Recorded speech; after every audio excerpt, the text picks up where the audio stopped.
ಎಲ್ರಿಗೂ ನಮಸ್ಕಾರ. ನನ್ನ ಅಡುಗೆ ಮನೆಗೆ ಸ್ವಾಗತ. ಇವತ್ತು ಆರೋಗ್ಯಕರವಾಗಿರುವಂತಹ ಅಂಟಿನ ಉಂಡೆ ಮಾಡಾಕತ್ತೀನಿ. ಬರೀ ಇದನ್ನು ಹೆಂಗೆ ಮಾಡೋದಂತ ಹೇಳಿ ನೋಡೋಣ. ಅಂಟಿನ ಉಂಡೆ ಮಾಡೋಕೆ ಏನೇನು ಸಾಮಗ್ರಿಗಳು ಬೇಕು ಅಂಥೇಳಿ ನೋಡ್ಕೊಂಡು ಬಿಡೋಣ. ನೋಡ್ರಿ, ಮೊದಲ ನಾನಿಲ್ಲಿ ಒಣ ದ್ರಾಕ್ಷಿ ತೊಗೊಂಡಿನಿ ಮತ್ತು ಸ್ವಲ್ಪ ಪಿಸ್ತಾ ತೊಗೊಂಡಿನಿ, ಸ್ವಲ್ಪ ಗೋಡಂಬಿ ಮತ್ತು ಸ್ವಲ್ಪ ಗಸಗಸೆ ಮತ್ತು ಸ್ವಲ್ಪ ಅಂಟು ತೊಗೊಂಡಿನಿ. ಇದು ಕಲ್ಲಂಗಡಿ ಹಣ್ಣಿನ ಬೀಜ ಅಂತಾರಲ್ರಿ, ಅದು ತೊಗೊಂಡಿನಿ. ಏಲಕ್ಕಿ ಮತ್ತು ಜಾಜಿಕಾಯಿ ಮತ್ತು ಸ್ವಲ್ಪ ಬಾದಾಮಿ, ಸ್ವಲ್ಪ ತುಪ್ಪ, ಖರ್ಜೂರ ತೊಗೊಂಡಿನಿ ಮತ್ತು ಆಳ್ವಿ, ಒಣ ಕೊಬ್ಬರಿ ಮತ್ತು ಬೆಲ್ಲ. ಇದ್ರದ್ದು ಕರೆಕ್ಟ್ ಮೆಜರ್ಮೆಂಟ್ ಡಿಸ್ಕ್ರಿಪ್ಷನ್ ಬಾಕ್ಸ್ನಲ್ಲಿ ಹಾಕಿರ್ತೀನಿ, ತಾವೊಂದು ಸರಿ ಚೆಕ್ ಮಾಡಿಕೊಳ್ರಿ. ಒಂದು ದಪ್ಪ ತಳ ಇರೋ ಕಡಾಯಿ ತೊಗೊಂಡಿನಿ, ಅದಕ್ಕೆ ಕೊಬ್ಬರಿ ಹಾಕಾತೀನಿ. ಅಗದಿ ಸಣ್ಣ ಉರಿ ಇಟ್ಟು ಘಮ್ ಅಂತ ವಾಸನೆ ಬರೋ ತನಕ ಇದನ್ನು ಹುರಿಬೇಕು. ಭಾಳ ಕೆಂಪಂಗಿ ಹುರಿಬೇಕೇನಿಲ್ರಿ. ಸ್ವಲ್ಪ ವಾಸನೆ ಬರೋಕ್ಕೆ ಸ್ಟಾರ್ಟ್ ಆಯ್ತಂದ್ರೆ ಸ್ಟವ್ ಆಫ್ ಮಾಡಿಬಿಡ್ರಿ.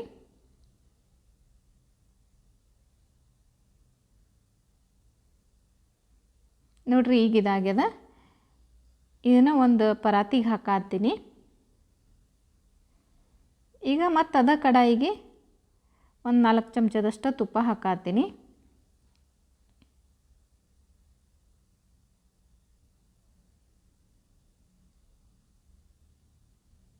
ಅಗದಿ ಸಣ್ಣ ಉರಿ ಇಟ್ಟು ನಾನು ಏನು ಹೇಳಿದ್ನಲ್ರಿ ಮೊದಲ, ಡ್ರೈ ಫ್ರೂಟ್ಸ ಅದಿಷ್ಟನ್ನು ಹಾಕಿ ಹುರಿಬೇಕು.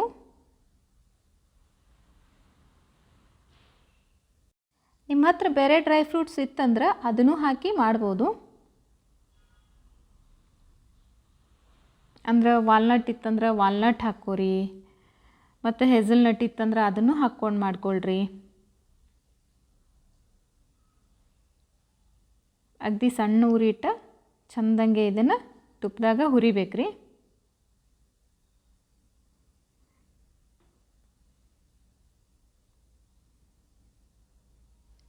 ಹಂಗೆ ಇದಕ್ಕೆ ಆಳ್ವಿನೂ ಹಾಕಿ ಹುರಿಯಾತೀನಿ.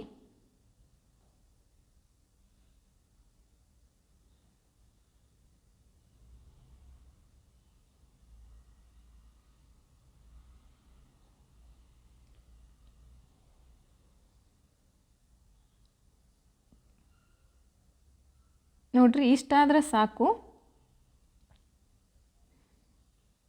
ಒಣ ದ್ರಾಕ್ಷಿ ನೋಡ್ರಿ ಚಂದಂಗೆ ಉಬ್ಬ್ಯಾವ, ಅಂದರೆ ಇದಾಗ್ಯದ.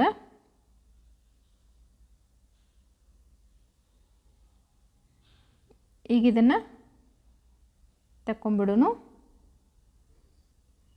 ಏನು ಕೊಬ್ಬರಿ ಹುರಿದು ಇಟ್ಕೊಂಡಿದ್ನಲ್ರಿ, ಅದಕ್ಕೆ ಈ ಹುರಿದ ಡ್ರೈ ಫ್ರೂಟ್ಸ್ನೂ ಹಾಕಾತೀನಿ.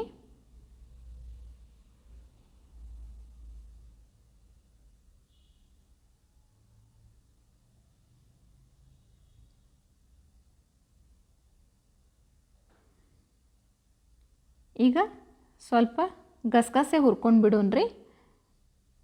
ಗಸಗಸೆ ಭಾಳ ಕೆಂಪಾಗೋ ಮಟ್ಟ ಏನು ಹುರಿಯೋದು ಬೇಕಾಗಿಲ್ಲರಿ, ಸ್ವಲ್ಪ ಬೆಚ್ಚಗಾದ್ರೆ ಸಾಕು. ಮತ್ತು ಇದಕ್ಕೇನು ತುಪ್ಪ ಹಾಕೋದು ಬೇಕಾಗಿಲ್ಲ. ನೋಡ್ರಿ, ಈಗ ಇದಾಗ್ಯದ. ಇದನ್ನು ತೆಗೆದು ಬಿಡ್ತೀನಿ.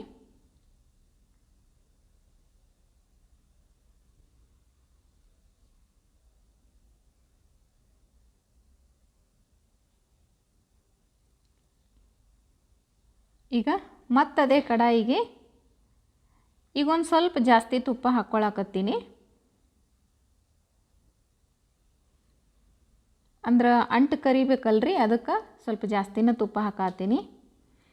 ತುಪ್ಪ ಸ್ವಲ್ಪ ಬಿಸಿ ಆದ್ಮ್ಯಾಗ ನೋಡ್ರಿ, ಒಂದು ಚೂರು ಚೂರು ಅಂಟು ಹಾಕಿ ಚಂದಂಗೆ ಕರಿಬೇಕು. ಈ ಅಂಟಿನ ಉಂಡೆ ಮಾಡೋಕೆ ಎಲ್ಲ ಥರ ಡ್ರೈ ಫ್ರೂಟ್ಸ್ ಬೇಕಂತೇನಿಲ್ರಿ. ಕೊಬ್ಬರಿ, ಬೆಲ್ಲ, ಅಂಟು ಮತ್ತು ಇದು ಕಾರಿಕಂತೇನು ಬರ್ತದಲ್ರಿ, ಇದು ಡ್ರೈ ಖರ್ಜೂರ, ಅದು ಹಾಕ್ಕೊಂಡ್ರೂ ನಡೀತೈತಿ.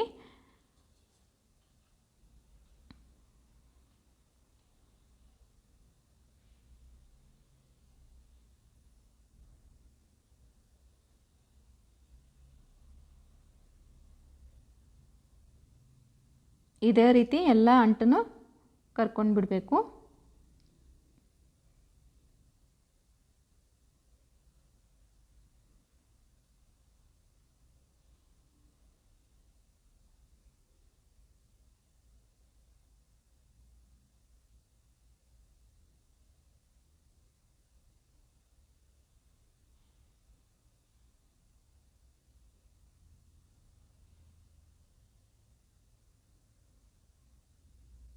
ನೋಡಿರಿ ಈಗ ಅಂಟೆಲ್ಲ ಕರ್ದಾಗೈತಿ.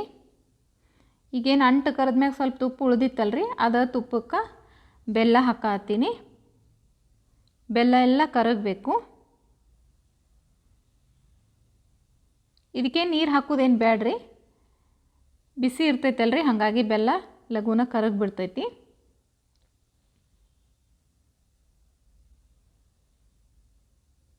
ನೋಡಿರಿ ಈಗ ಬೆಲ್ಲ ಎಲ್ಲ ಕರಗೈತಿ. ಈಗ ಖರ್ಜೂರ ಹಾಕತ್ತೀನಿ.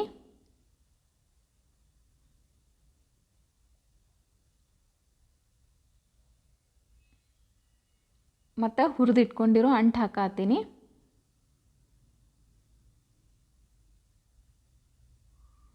ಸ್ವಲ್ಪ ಏಲಕ್ಕಿ ಪುಡಿ ಹಾಕತ್ತೀನಿ.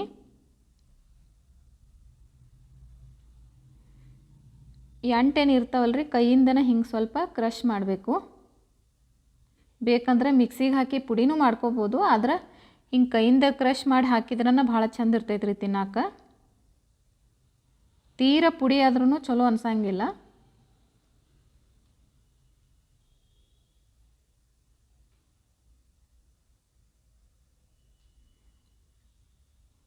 ಅಗದಿ ಚಲೋ ಹೊತ್ನಂಗೆ ಇದನ್ನೊಂದ್ಸರಿ ಮಿಕ್ಸ್ ಮಾಡ್ಕೊಂಡು ಬಿಡಬೇಕು. ಈಗ ಇದಕ್ಕೆ ಸ್ವಲ್ಪ ಫ್ಲೇವರ್ಗೆ ಜಾಜಿಕಾಯಿ ಹಾಕತ್ತೀನಿ ರೀ, ಅಂದ್ರೆ ಜಾಕಾಯಿ ಏನಂತೀರಲ್ರಿ ಅದನ್ನು ಹಾಕತ್ತೀನಿ. ಭಾಳ ಹಾಕೋದೇನು ಬೇಕಾಗಿಲ್ಲ ರೀ, ಒಂದು ಸ್ವಲ್ಪ ಹಾಕತ್ತೀನಿ ಗ್ರೇಟ್ ಮಾಡಿ. ಈಗ ಇದಕ್ಕೆ ಕರಗಿಸಿದ ಬೆಲ್ಲ ಹಾಕತ್ತೀನಿ.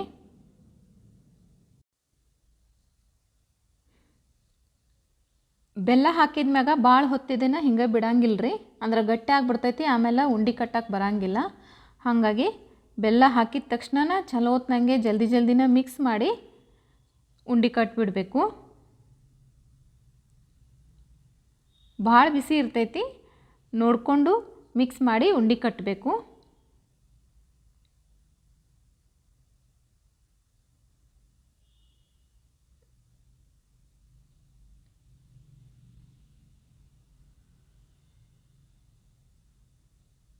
ಇದನ್ನು ಒಂದು 10-12 ದಿನ ಇಟ್ಕೊಂಡು ತಿನ್ಬೋದು ರೀ, ಏನೂ ಹಾಳಾಗೋದಿಲ್ಲ. ಕೊಬ್ಬರಿ ಹುರಿದಿರ್ತೀವಲ್ರಿ, ಹಾಗಾಗಿ ಕೆಡಂಗಿಲ್ಲ ಇವು ಲಘುನ.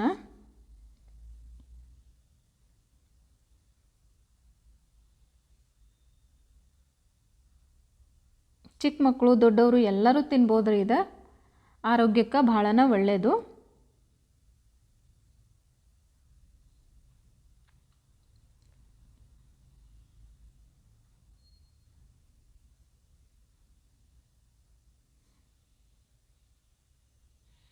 ಬಿಸಿ ಇರಬೇಕಾದ್ರನ ಚಲೋ ಹೊತ್ನಂಗೆ ಮಿಕ್ಸ್ ಮಾಡಿ ಉಂಡೆ ಕಟ್ಟಬೇಕು. ನೋಡಿರಿ ಈಗ ಚಲೋ ಹೊತ್ನಂಗೆ ಎಲ್ಲ ಮಿಕ್ಸ್ ಮಾಡೀನಿ. ನಿಮ್ಗೆ ಯಾವ ಸೈಜಲ್ಲಿ ಬೇಕು ಆ ಸೈಜಲ್ಲಿ ಉಂಡೆ ಕಟ್ಟಬೇಕು.